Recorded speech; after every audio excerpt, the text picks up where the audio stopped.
Mesdames, Messieurs, bonjour, bienvenue au journal. Ce qu'il faut retenir de l'actualité, les travaux du 31e sommet de l'Union africaine se déroulent depuis hier à Nouakchott. Premier temps fort, le huis clos qui a permis au chef d'État de se pencher sur plusieurs sujets. En marge de la conférence, le président du Faso, Roch Marc Christian Kaboré, a rencontré les Burkinabés vivant en Mauritanie. C'est une première dans l'histoire du Mexique. Un candidat de la gauche a remporté la présidentielle. AMLO, comme on l'appelle, a promis des changements profonds dans ce pays voisin des États-Unis gagné par la violence, mais sans dictature.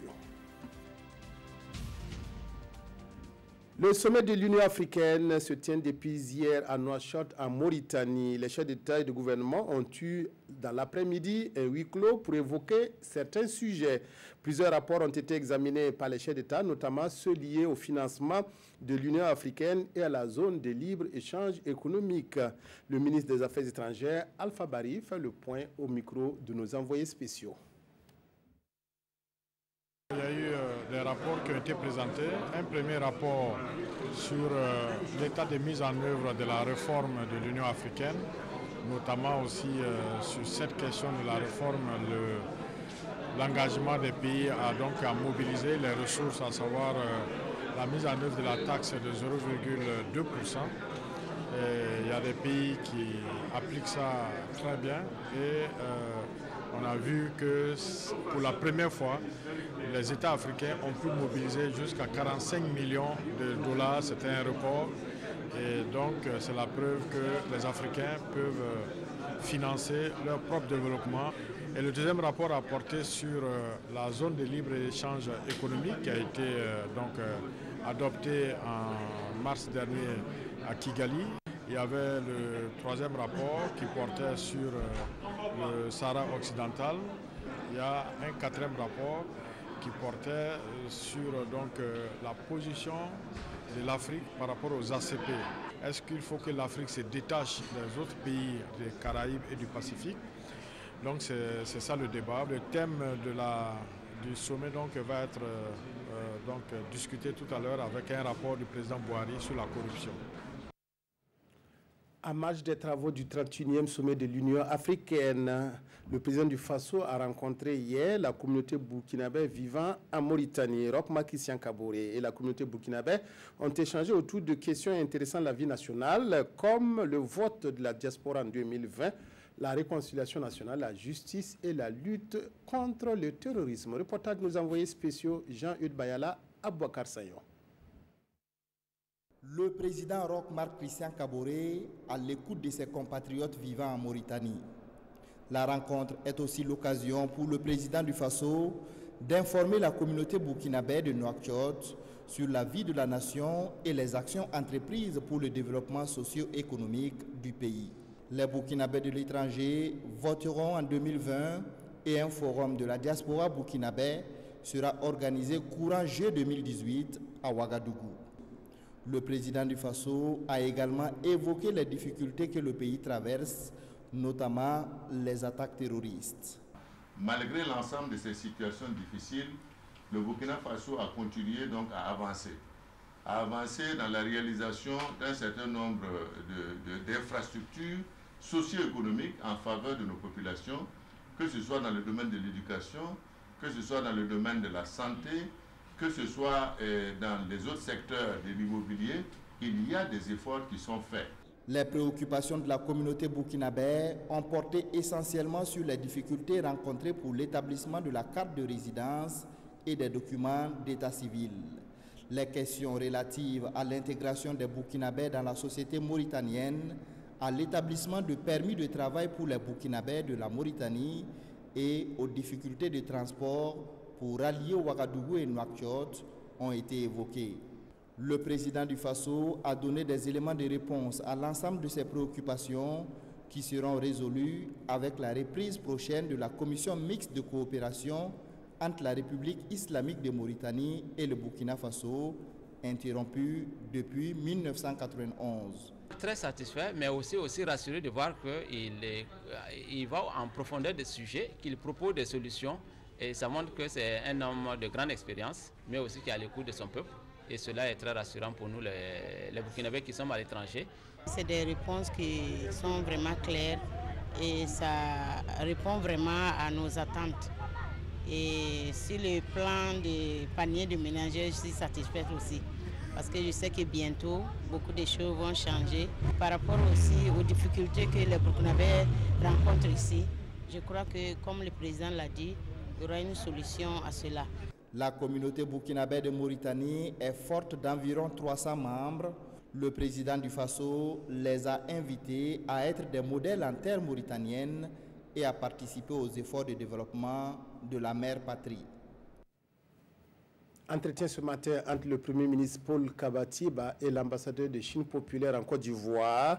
La prochaine visite au Burkina du vice-premier ministre chinois et l'ouverture d'une ambassade de la Chine populaire à Ouagadougou le 12 juillet prochain ont été les principaux points évoqués au cours de cette audience. Reportage Yacouba Gamene, Ismaël Djoulouma Sirima.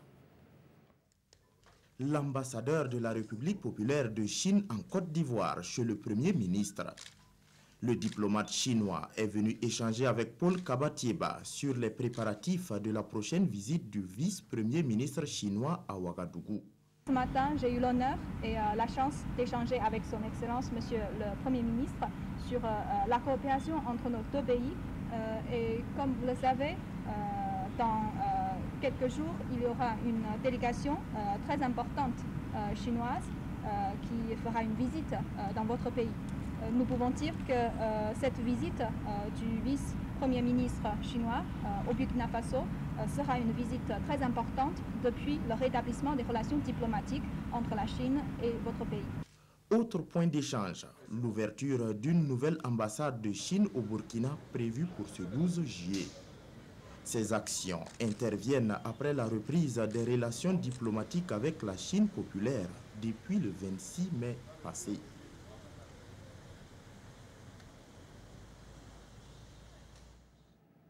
La coopération entre Ouagadougou et Pékin a repris déjà sur le terrain avec la visite d'une délégation chinoise au bas-fond risicole aménagé de Salogo dans le Ganzourgou. Cette sortie a permis de s'imprégner de la situation de ce bas-fond aménagé et financé par Taïwan dans le cadre du projet riz pluvial. Pékin s'est engagé à poursuivre les projets et programmes mis en œuvre par Taipei. Kuala Nebié, Bouma Ernest Nebié. Les relations entre la République populaire de Chine et le Burkina sont déjà en marche. Ici, nous assistons à un premier contact entre une délégation chinoise et la population de la commune rurale de Salogo dans la province de Ganzourgou. Des autres qui sont venus visiter ce bas-fond risicole aménagé dans le cadre du projet Rue Pluviale, l'objectif étant de s'imprégner de la mise en œuvre de ce projet sur le terrain. Un projet qui a été financé par la Chine-Taïwan, un pays dont les relations ont été rompues avec le Burkina Faso. Dans les négociations, il était dit que la République de Chine s'était engagée à accompagner le Burkina et pour la suite de la mise en œuvre en fait, des projets qui étaient accompagnés par la République de Chine-Taïwan. Je crois que c'est dans ce cadre-là l'équipe chinoise est venue. Ils ont voulu comprendre un peu toutes les activités que nous faisons et voir dans la mesure du possible comment ils peuvent nous accompagner et nous aider à continuer en fait le projet qui a démarré avec la Chine-Taïwan. Un bas-fond risicole aménagé en 2016 qui fait la fierté de ses exploitants. Et le maire de la commune rurale de Salogo d'exprimer toute sa gratitude aux visiteurs du jour. Des visiteurs à qui il a soumis un certain nombre de doléances pour une meilleure exploitation du site. Nous souhaitons en tout cas qu'il y ait une extension bien sûr de cette superficie. En plus de cela, qu'il y ait la mécanisation bien sûr de la production et bien sûr aussi le lieu de stockage, le lieu de battage et les aires de séchage sont des besoins effectivement que les populations ont exprimés. Sachant que la Chine c'est un pays producteur du riz très grand. Donc on possède un niveau technique assez avancé. Donc on va voir ensemble, on va voir comment promouvoir l'agriculture ici. Après Salogo, la délégation chinoise ira visiter dans d'autres localités du Burkina d'autres réalisations dans le domaine agricole et de la formation professionnelle. Au terme de sa mission, la délégation va signer avec le ministère en charge de l'agriculture un protocole d'accord qui va définir les différents accompagnements de la République populaire de Chine au Burkina dans le domaine agricole.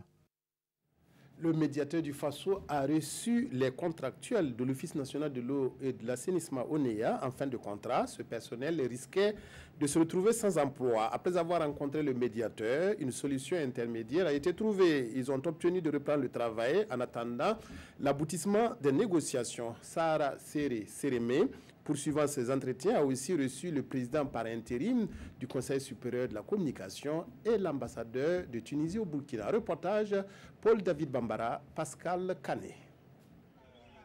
Ils sont des contractuels de l'Office national de l'eau et de l'assainissement. Depuis quelques mois, l'ONEA changerait à les remplacer par un nouveau recrutement. En désespoir de cause, ils saisissent le médiateur du Faso afin que l'institution de médiation intercède en leur faveur. Ce matin, les nouvelles sont bonnes. Le médiateur du Faso a obtenu qu'ils reprennent le travail. Il y a des accords entre l'ONEA et le médiateur du Faso. Et bon, nous ne sommes pas dans le secret de ces accords-là. Mais en tout cas, je crois qu'ils ont trouvé un terrain d'entente. Et ce qui nous a permis de retourner travailler à l'ONEA. Voilà, tout le monde a repris donc, le travail. Et donc, nous espérons que par la suite, donc, les engagements qui ont été pris voilà, seront tenus. Le président par intérim du Conseil supérieur de la communication est aussi dans les locaux du médiateur du Faso. Désiré Komboigo n'est pas là pour parler de la crise qui secoue son institution, mais juste pour une visite de travail. Vous savez très bien que le Conseil supérieur de la communication régule la communication sociale. Et le médiateur du Faso fait de la médiation à la fois sociale et administrative. Nous avons donc des rôles assez convergents et dans tous les cas, nous travaillons tous à une cohésion sociale et à une paix sociale. Ce sont ces sujets de convergence et de synergie qui nous ont préoccupés. Le médiateur a également reçu d'autres personnalités comme l'ambassadeur de la Tunisie au Burkina, venu évoquer avec elle des questions de coopération en matière de médiation. La Direction générale des impôts a lancé ce matin la deuxième version de sa plateforme e-Syntax. E-Syntax est un espace numérique qui permet aux grandes et moyennes entreprises de faire leur déclaration de paiement d'impôts en ligne. Cette deuxième version prend en compte toutes les formules d'impôts concernant les moyennes et grandes entreprises. Parmi ces impôts et taxes, figure la taxe sur la valeur ajoutée, la taxe patronale d'apprentissage, la taxe unique sur les assurances. Pawadrogo, Jean Zongo, Ismaël Djilouma Sirima. Une démonstration en 5 minutes pour faire une déclaration d'impôt et procéder au paiement à partir d'un ordinateur. Cela se fait sur une plateforme du nom de e-Syntax accessible sur www.e-syntax.bf. Pour l'heure, seules les grandes et moyennes entreprises sont concernées par cette plateforme.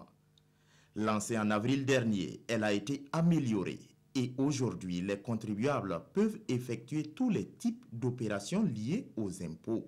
Aujourd'hui, avec ça, je crois que ça va se faire directement dans nos bureaux sans trop de temps à perdre. Si vraiment ça se développe, ça va nous économiser beaucoup de choses. La Direction générale des impôts s'en réjouit également à plusieurs niveaux.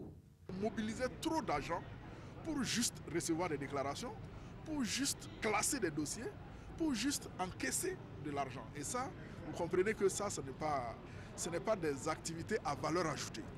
Donc ce qui va se passer maintenant, ces activités qui sont des activités administratives et répétitives là, vont être exécutées automatiquement par la machine et le personnel va se concentrer sur ce que nous appelons les tâches à valeur ajoutée.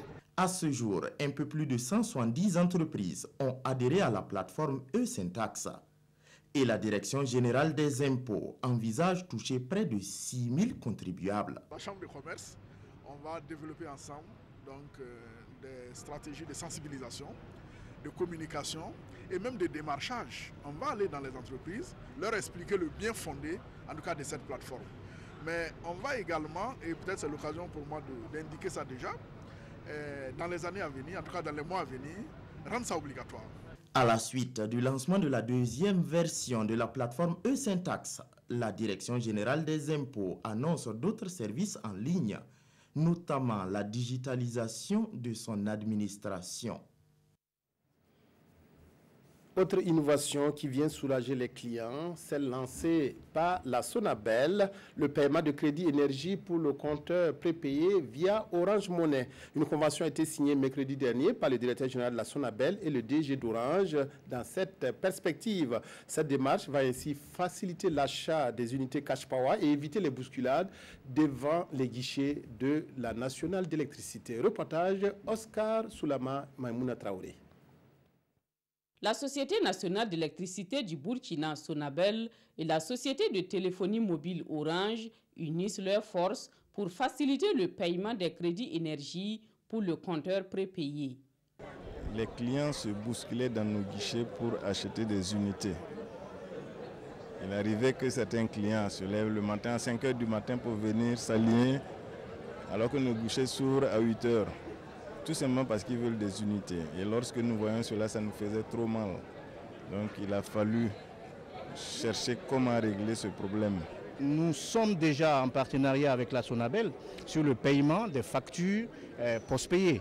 Donc ce n'est qu'une suite logique de pouvoir accompagner la Sonabel sur le paiement des unités de valeur pour les compteurs prépayés. Avec cette plateforme, le client de la nationale de l'électricité peut recharger son compteur prépayé en tout temps et partout où le service Orange Money est disponible. Tout ce que le compteur postpayé fait, le compteur prépayé sait le faire. C'est exactement les mêmes avantages, avec la possibilité en plus de mieux gérer son budget quand c'est un compteur prépayé, d'avoir la possibilité d'avoir des réductions, parce qu'avec le compteur prépayé, vous ne payez pas de pénalité, de retard, parce que ça n'arrive jamais. Et également, avec le compteur prépayé, vous ne payez pas d'avance sur consommation. Les participants à cette cérémonie de lancement ont assisté à une démonstration d'un paiement via Orange Money de crédit énergie. Le favori des sondages a remporté la présidentielle au Mexique. Le candidat de la gauche a gagné sans coup férir l'élection avec plus de 53% des voix. Il devance nettement le candidat de la droite. C'est la première fois que la gauche arrive au pouvoir au Mexique. Un succès historique de la gauche au Mexique. Andrés Manuel López Obrador a remporté l'élection présidentielle ce dimanche. L'ancien maire de Mexico a recueilli environ 53% des voix d'après des estimations officielles. À sa troisième tentative, le vétéran de la gauche a réussi son pari, battre les deux partis qui se partageaient le pouvoir depuis près d'un siècle, qu'il qualifie de mafia.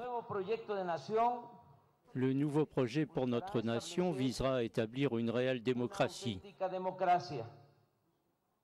Nous ne cherchons pas à construire une dictature ouverte ni secrète. Les changements seront profonds, mais se feront dans le respect de l'ordre légal établi. Il y a beaucoup à faire pour le bien à la fois des États-Unis et du Mexique, a tweeté le président de la puissance voisine Donald Trump en félicitant le vainqueur. Morena, la coalition d'Andrés Manuel López Obrador, obtiendrait aussi la majorité à l'Assemblée et la mairie de Mexico où une femme a été élue pour la première fois. Ce scrutin est considéré comme le plus sanglant de l'histoire du pays, avec plus de 130 assassinats politiques. La tenue du 4e congrès ordinaire du parent fait la une des quotidiens de ce lundi. Les journaux commentent aussi la mise en garde du ministère de la Femme, de la Solidarité nationale et de la Famille aux occupants des zones inondables. Revue de presse avec Vincent Tiendrebego. Habitat en zone inondable, une mise en garde gouvernementale à l'endroit de ceux qui encourent sciemment le risque. Pour une première intervention, la ministre de la Solidarité nationale, Laurence Ilboudo, affirme clairement que le CONASUR n'interviendra pas dans les zones inondables dûment identifiées. Une fermeté gouvernementale, titre citoyen à ce sujet, car c'est devenu un rituel que chaque année, les mêmes populations bénéficient de l'assistance de l'État de quoi ressembler à une prime à la réinstallation dans les mêmes zones.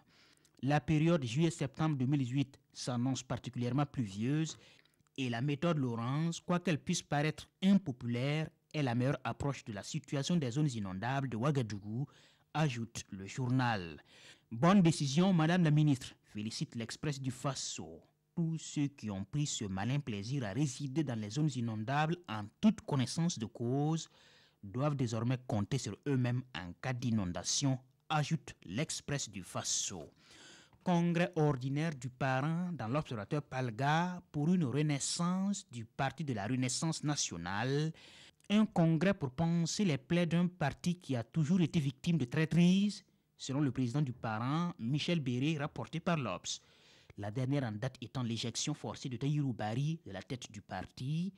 Et comme pour effacer cette page de leur histoire, le parent affiche dans son nouveau siège les portraits des anciens présidents du parti, parmi lesquels Tahirou Bari sans visage. On ne veut plus voir Bari, même en photo, titre l'Observateur Palga.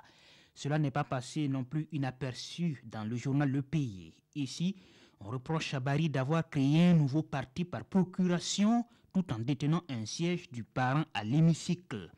Il revient à l'Assemblée nationale de mettre fin à cette forme insidieuse de nomadisme politique, clame Michel Béré. J'espère que vous voulez nous voir en image. Ce sera demain à 13h. Merci d'avoir suivi le journal. Excellent après-midi à toutes et à tous.